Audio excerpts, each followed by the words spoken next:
Mergo goyangan iki semedengan kuwi cara bahasa saiki malah sing merangsang iki ngono kuwi. Kok merangsang bareng.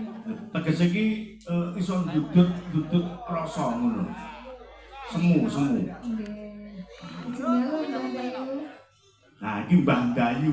Mbah Dayu ning asta ning Desa Dayu kuwi asline nek bumi kelahiran iki Tanen. Kuwi putu Mbah Yai Taji. Nah, wah Mbah Yai Taji iki yai peng-pengan tenan luar biasa. Ya. Niki kula wonten pantun kagem Mbah Dayu. Heeh. Tuku tahu karo jenang ketan. Mbah Dayu kapan ringgitan? Nek mumpung sindene sing ayu-ayu lho, Ban. Yang duwe. Mboten tegas iki mumpung sinden-sinden sik nderekke kula iki dhewe sing enom iki nderekke tarit aku tak wis trimo sing tuwek-tuwek ngono aku wis. Sinten napa enten sing jenengan tuwek? Napa enten? Lah kene melu tule tatit aku aja kudu golek sing tuwek-tuwek ritek ora apa-apa. Nggih jenengan disindene buke mawon. Ya kuwi sinden pribadi.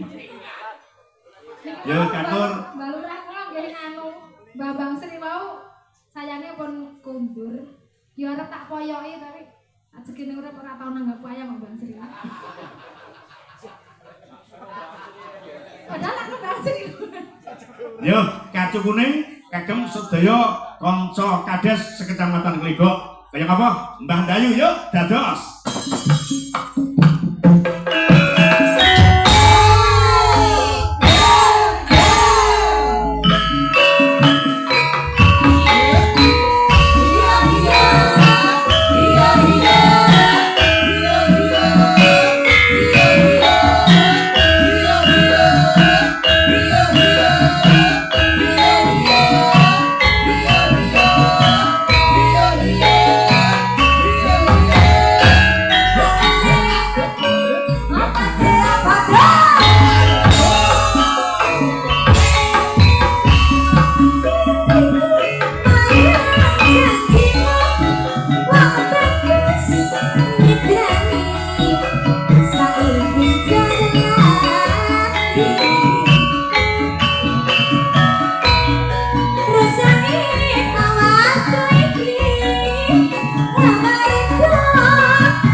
Monggo Bapak Camat katuran